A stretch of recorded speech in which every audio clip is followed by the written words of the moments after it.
Thanks, Rob. First of all, Denzel, welcome back. Good to see you, man. How difficult has it been the last couple of weeks not to be out there? Man, it's been tough, but it's been great though. Seeing my teammates go out there and being able to get the job done. And what about for you today physically? How did it feel to be out there, and how close do you think you need to be in yourself on Sunday? And I was excited just being back on the football field, another opportunity to be able to play out here with my teammates, my coaches, and just being able to run around again. So it was fun. Thanks, Tom. Mary Kay Cabot is next. Yeah, Denzel, nothing like coming back and having to face a Patrick Mahomes and Tyreek. What makes Patrick so good at what he does and so hard to defend against? He's obviously a exceptional talent. He got the arm strength. He can make everything on the field. He's smart. I mean, he's everything you want in a quarterback. Are you amazed sometimes when you see, the different arm angles and the no look passes and all that kind of stuff that you guys are going to have to deal with? Yeah, I mean, he's done some things that you usually don't see in the NFL, just the type of throws that he's making and no look passes and all that. So I mean, he's a great player. Thank you. Thanks, Mary Kay. Daryl Ryder, you're up. Hey, Denzel, coming back from this, Myles Garrett kind of had to watch himself. He had to do some care outside of, the norm to kind of get his lungs back. Just how are you doing? Is that something that you're concerned about? I think I'll be all right. I mean, I'm going to be been doing extra conditioning, working out, just trying to take the next necessary steps to get my wind back, conditioning back. But I think I'll be ready. I'll be all right. And could you just explain, sitting at home, watching on TV, those last two games against Pittsburgh, the range of emotions that you felt as those games unfolded?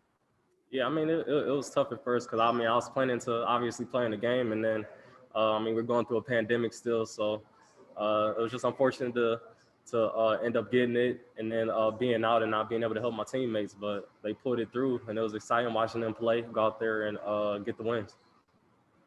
Thank you, Daryl. Nate Ulrich is next. Denzel, good to see you. Just wanted to ask you, I mean, everybody has who's had COVID, they have different experiences and different story. What was your experience? Oh man, it was a little rough, but I mean, I lost my sense of smell, sense of taste, so that was real different. All the food just tasted the same. I was really just picking food for the texture of it because I couldn't really taste it. But it wasn't great, but I'm glad I got over it. And hoping everybody still continue to stay safe and wear a mask and try to beat it. How surprised were you? How surprised was I that I got it? Yeah. I mean, I was very surprised. I feel like I wear masks often, but I mean, you just can't take your guard down at any second. You never know when it's around.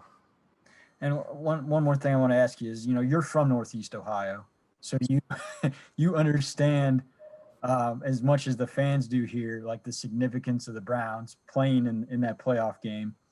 How much did that add to your, obviously I'm sure disappointment that you missed it, and how relieved are you that now you get a crack at a playoff game?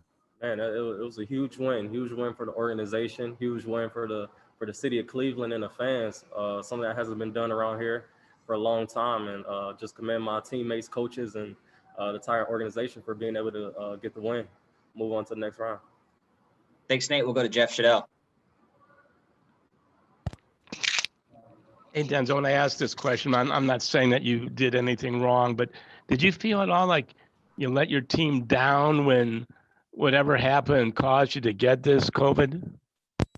I mean, in a sense, but I mean, it's kind of uncontrollable. I mean, obviously you don't see COVID, and like I said, we're going through a pandemic right now, and not being able to be out there for the guys. But I mean, guys stepped up and was able to get the win.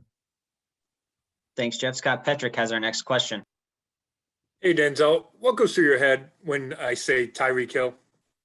He's an explosive player. He's fast. And someone that we're going to have to focus on specifically come game time.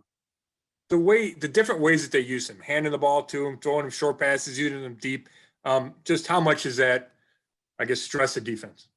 Yeah, like I say, he's an explosive player. They're finding ways to get him the ball, whether it's running a route or handing off to him in the backfield, and he's able to make plays once he gets the ball in his hands. So, I mean, it's up to us to try to eliminate those explosive plays from him and the rest of their offense. And MJ Stewart, the fact that he was able to get 2 big picks in these last 2 games, pressed into playing a ton. Just what does that say about him and the fact that you guys have gotten contributions up and down the roster all year long? Man, those picks were huge. He stepped up big time. I told him he got to run it back this week, get another interception. But all the guys stepped up and played big in these games, big time games. Thanks, Denzel. Thank you, Scott. We'll go to Jake Trotter. Hey, Denzel. Good luck, by the way, dealing with Mac Wilson this week in light of what happened Monday night. Obviously, same draft class as Baker. What impact has his self-belief, self-confidence in himself had on this team as you guys collectively have looked to move and to turn this franchise around? Man, big impact. Baker, he's a leader of our football team, and we're all rallied behind him, and we believe in him. He believes in us, so we're all playing for one another. What is it about him? What quality sticks out to you when you think about why he's so good at getting guys to rally around him? I think the passion that he has for the game of football, and guys feed off of that. You obviously see it through his play, through his excitement, through other guys scoring and making plays, and just the love for the game. Thanks, Jake. Steve Dorshik is up next.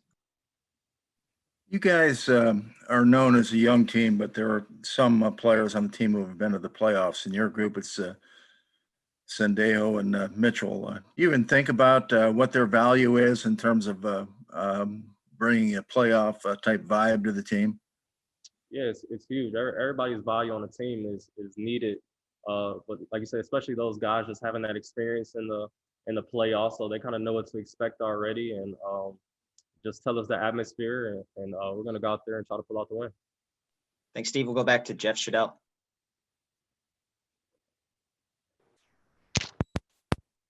I asked this before. Do you know how you got COVID? No, I mean, I don't. You can't see it, so I mean, I don't know how I got it or when I got it, but just had to deal with it as it came. Thanks, Jeff. Marla Ridenour, you're next. Yeah, Denzel, we heard Miles talk about how laid up he was. How sick were you besides the taste and smell thing? Were you laid out on the couch for a while? How bad was it? Yeah, I was pretty sick. Just flu-like symptoms, a lot of body aches and chills and stuff like that. So I was pretty laid out in my house. For a couple weeks or? Just for like a few days, and then I started to feeling better after I started to get a lot of fluids in my system, and was taking some medicines to try to get rid of the headaches and stuff like that. So after a few days, I think I was feeling a little better. Did you lose weight? Oh, no, I'm good. Okay, thank you. Thank you, Marla. Glad to see you. Thank you. Thank you, Marla. We'll go to Nate Ulrich. This will be our last question for Denzel. How much have you talked to, Miles, BJ Goodson, Kevin Johnson, some of your teammates on defense who have gone through COVID? And how have you guys shared each other's experiences? And then the second thing I want to ask is just how much confidence do you have that you and Kevin Johnson coming back together today can really give the secondary a lift that you guys are going to need against Mahomes and those guys? You asked about their experiences with dealing with COVID? Yes. Oh yeah, I mean, I talked to Kevin today about it, how he is feeling and everything. But he's over it, and he's ready. And I mean, you said me and Kevin's return? How do I feel about that with the team? Yeah. Do you think that you and Kevin coming back? I mean, we look at the depth chart all the time on paper. Two of the top 3 corners coming back. Mm-hmm. What kind of lift do you think you guys can give the team here coming into obviously a tough matchup? I mean, I think highly of Kevin and I feel that we're players that could step in, make plays, and help this team out. But I mean, regardless of if we were in there or not, obviously you've seen this team could get the job done, and I mean, step up to the challenge. So regardless of who's in there, guys are going to step up, play well, and execute their job.